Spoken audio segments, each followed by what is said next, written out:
E o Jornal da Manhã entrevista agora o desembargador José Laurindo de Souza Neto, que está deixando a presidência do Tribunal de Justiça do Paraná. Bom dia, desembargador. Obrigado pela atenção com os ouvintes da Jovem Pan em todo o estado. Bom dia, Mark. Bom dia, Pedroso. Bom dia, Manu. É sempre bom estar aqui nesse ambiente interessante, estar na rádio, né? Esse ambiente próximo. Aqui é uma experiência bastante prazerosa, devo dizer. Desembargador, o senhor está terminando 2 anos à frente do TJ. Queria começar essa conversa. Qual que é o balanço que o senhor faz da sua gestão? Quais são as principais marcas que o senhor acredita que deixa na Justiça Paranaense? Então, agora encerramos. Hoje é o último dia, veja só. Uma gestão que se iniciou já na segunda vice-presidência do tribunal. E tivemos essa gestão de 2 anos e agora como presidente mais 2 anos. E tivemos a oportunidade de desenvolver um trabalho de gestão principalmente ligada à gestão colaborativa, ou seja, uma união de esforços em prol de um objetivo comum que é o bem servir, aquele que mais precisa, né? Mas uma gestão fulcrada na valorização do ser humano. A partir daí, nós desenvolvemos ações, projetos ligados à aproximação do Poder Judiciário à população, combate à corrupção, governabilidade, transparência, racionalização de recursos, e desenvolvemos projetos e ações que hoje eu sinto, então, passado esse tempo breve, né, um período de pandemia, nossa primeira preocupação, 2021, foi de atender a saúde do nosso servidor, né? E não só participando das ações do governo, do Estado, né? Preservando a saúde do nosso cidadão. Não há alguém que não tenha perdido um ente querido, próximo.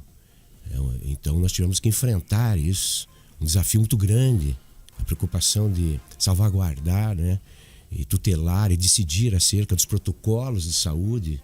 Tudo aquilo desencadeou uma série de demandas. Os conflitos sociais foram altíssimos, principalmente com relação à violência contra a mulher, porque o enclausuramento levou a uma realidade individual e que isso se projetou na sociedade, causando conflitos. Então as demandas elas cresceram. Bom, tudo isso tivemos que enfrentar através da inovação. A inovação. Racionalização de recursos, não poderíamos gastar, né? A Lei Mansueto nos impedia. E tivemos que inovar. A transformação, né? As mudanças. E tivemos que, então, ultrapassar os desafios para essa inovação. Criamos um laboratório de inovação. Foi exemplo para o Brasil. A partir daí nasceram ideias que vieram atender aquela necessidade, aquela emergencialidade do momento, através dos Sejusques, né, que são centros de unidades jurisdicionais que atendem e resolvem o conflito, não resolve o processo, né? Não é o processo que nos interessa na concepção estrita do termo, mas exatamente a solução do problema, né? Porque exatamente jurisdição é isso, é resolver o problema daquele que mais precisa. E através da inovação, nós conseguimos nosso laboratório de inovação, que foi, a partir daí, investimos muito na capacitação dos servidores e magistrados, porque o conhecimento hoje é indispensável, cada vez maior. Criamos a EJUD, a Escola Judicial do Paraná. E tive a oportunidade de fazer o projeto pedagógico dessa escola, porque sou professor há muitos anos, já vinha lecionando, já era decano da Escola Magistratura, que é uma escola associativa. Paraná era o único estado que não tinha nenhuma escola dentro da sua estrutura de capacitação de servidores e magistrados.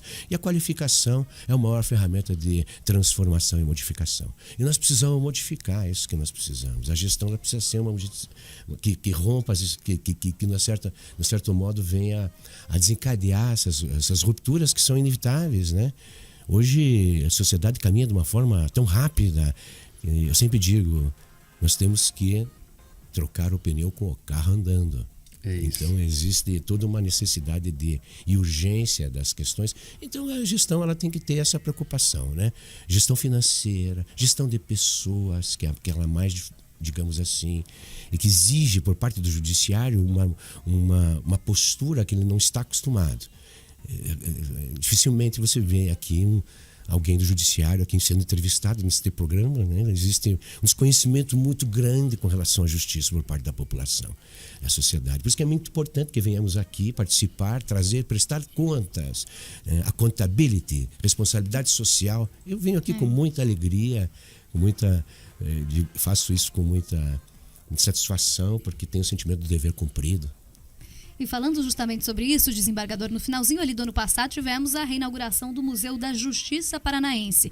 Então queria que você falasse um pouquinho como que estão os trabalhos por lá, a importância também desse espaço justamente para essa história do judiciário aqui no nosso estado. Sem dúvida nenhuma. Nós, além da nossa escola, que é uma escola, a EJUD, Escola Judicial, nós tivemos a inauguração da biblioteca também, resgatar a biblioteca, a ressignificação dos espaços. Hoje a biblioteca é muito importante nos tempos de conhecimento através da mídia, exclusivo quase que. A falta de subjetividade faz com que os conflitos sociais aumentem.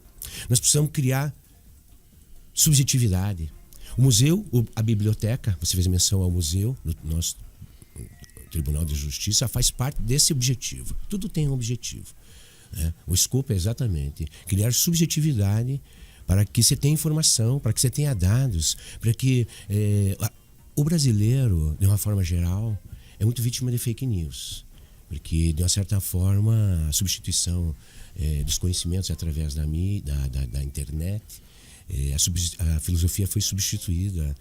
O indivíduo ele não pensa, reflete mais, ele adere a posicionamentos e se submete a uma vítima presa às narrativas.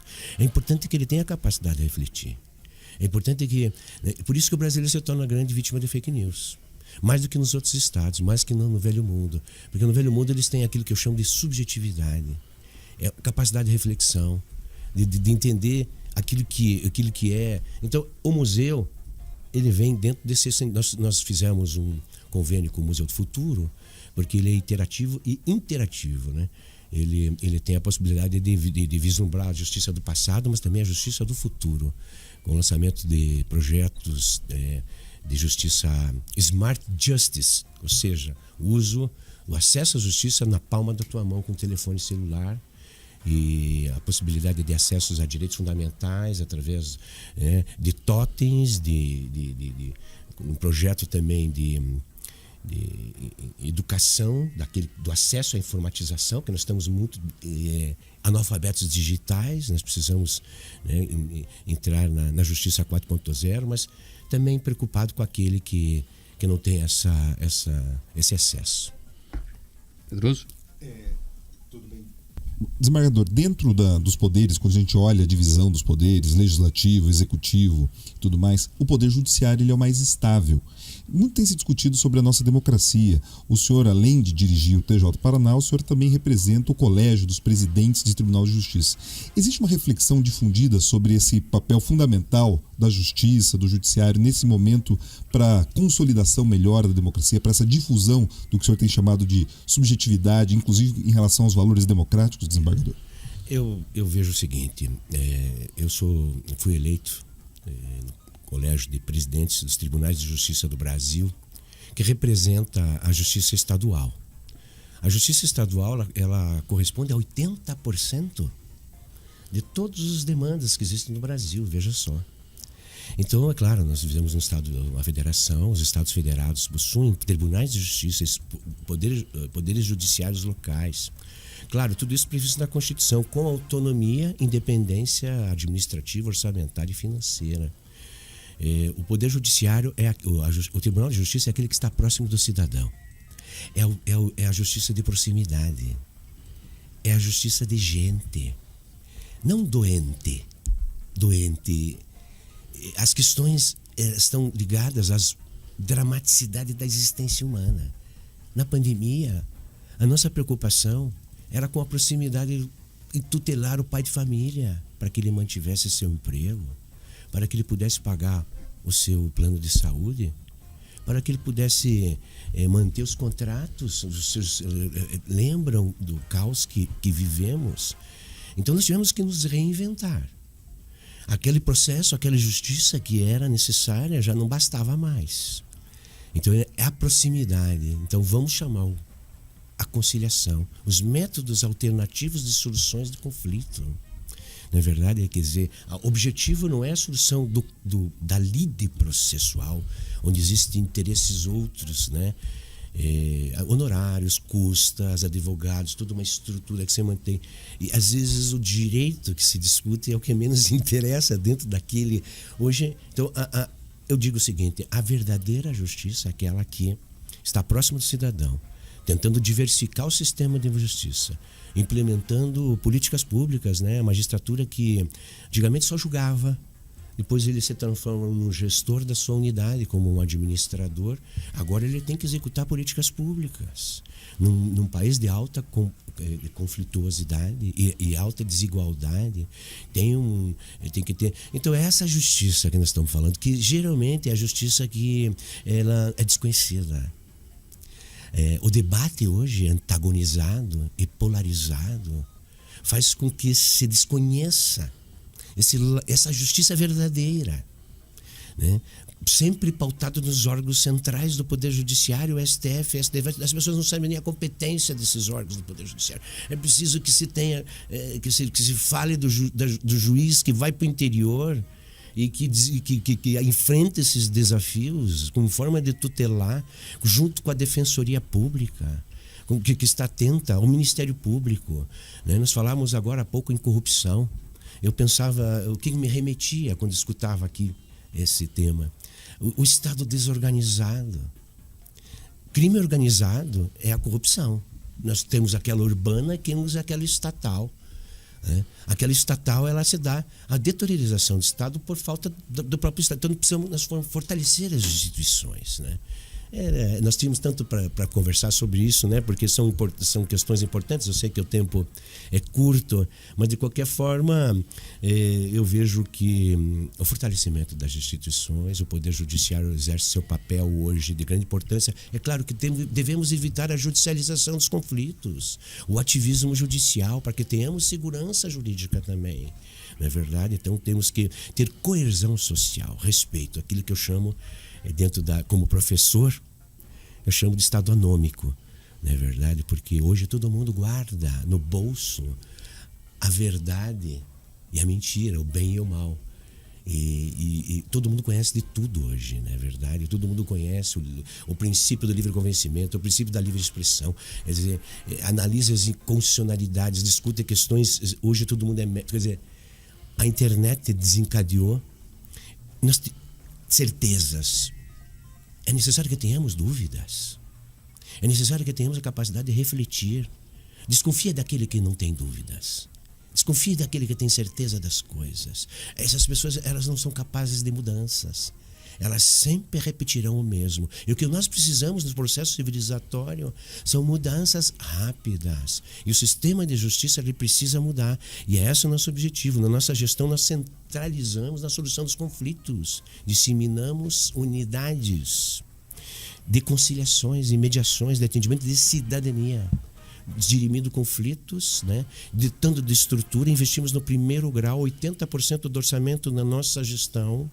Nos repasses foi para o primeiro grau, para atender essas questões mais urgentes de quem mais precisa. Eu ia perguntar sobre isso, desembargador. Nós estamos conversando com o presidente TJ, José Laurindo de Souza Neto, sobre descentralizar e investir no interior. A sua gestão inaugurou o Fórum de Paissandu recentemente. Também há uma discussão sobre um fórum novo em Maringá, aqui em Quatro Barras, a região da Grande Curitiba. Está perto de Curitiba, mas precisava de uma comarca lá também. Como é que o senhor trata isso? Olha, eu vejo o seguinte, a dificuldade de se modificar, de trazer novas unidades, de aumentar a estrutura, de dotar o Estado capaz de atender a enxurrada de demandas que cada vez cresce cada vez mais.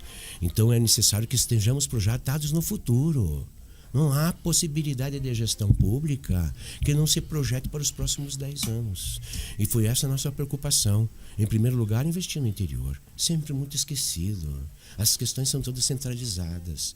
Então, não só com a criação de unidades, de várias unidades que nós criamos, fóruns, reformas, instalações, chamamos os concursos, aqueles que tenham sido aprovados, que já há algum tempo estavam por serem chamados também dentro da estrutura, capacitamos temos os servidores, né, altamente qualificados no nosso estado. Investimos forte no interior, né, com tecnologia também.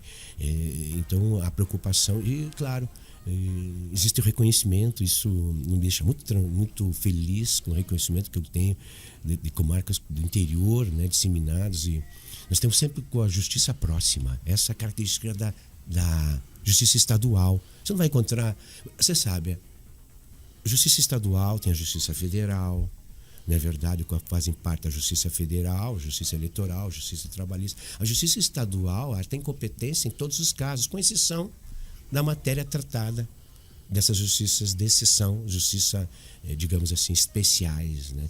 Então, nós temos que estar capilarizados em cada município, em cada comarca próximo, né? Hoje, com o mundo globalizado, os conflitos, eles são parecidos, iguais com os grandes centros. E tem um crescimento exponencial da população, uma explosão. Isso nos verifica, o IBGE nos mostra a expansão das regiões metropolitanas, os delitos, quer dizer, modificações de realidades rápidas. Você veja, em 5 anos, o litoral, certos municípios do litoral tiveram um crescimento em velocidade exponencial. Então, nós temos que estar sempre... O laboratório de inovação é isso. Eles não identificam o futuro. Porque a melhor forma de inovar, Mark, de prever o futuro e preparar as próximas gerações, preocupados com o desenvolvimento sustentável, com os objetivos de desenvolvimento sustentável, é criá-lo agora. É o presente que nós temos que alargar os espaços. Eu digo, a estronia que se vive é porque existe uma ansiedade que paira, de forma que se vive muito centrado no passado e com falta de visão do futuro e perspectiva. Temos que alargar os horizontes do presente, porque é aí que nós agimos e transformamos e modificamos, porque é isso que precisamos, transformação, modificação. É difícil mudar. O Poder Judiciário, ele é resistente a mudanças, é uma estrutura que vem desde nossa concepção de Portugal antiga, né? Com toda a sua burocracia, o Estado napoleônico. Estamos cientes das necessidades sociais, né? É isso.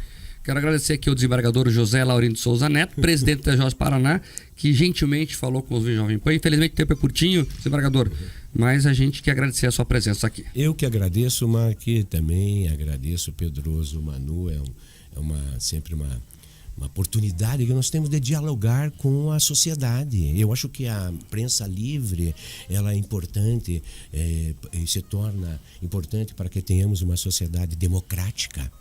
Não é verdade? Porque uma das maiores garantias hoje é a necessidade de lutar pela liberdade. E não podemos esquecer que o Poder Judiciário, ele tem essa incumbência, a salvaguarda dos direitos fundamentais. Aí nós teremos uma sociedade. Então, a possibilidade de transparência, de diálogo, é muito importante para que tenhamos a possibilidade. E o diálogo não é falar a mesma língua, falar com quem pensa da mesma forma. É dialogar com quem pensa de forma diferente para que se possa construir. Então eu vejo que o fortalecimento das instituições, através do diálogo, nos permitirá para que venhamos enfrentar os problemas que vivemos na atualidade, na contemporaneidade, problemas que causam grande impacto na nossa democracia. Hoje a nossa maior necessidade é manter a liberdade, a democracia, os valores fundamentais, a Constituição. E isso o Poder Judiciário é sua missão, defender a Constituição. Obrigado, desembargador, presidente TJ.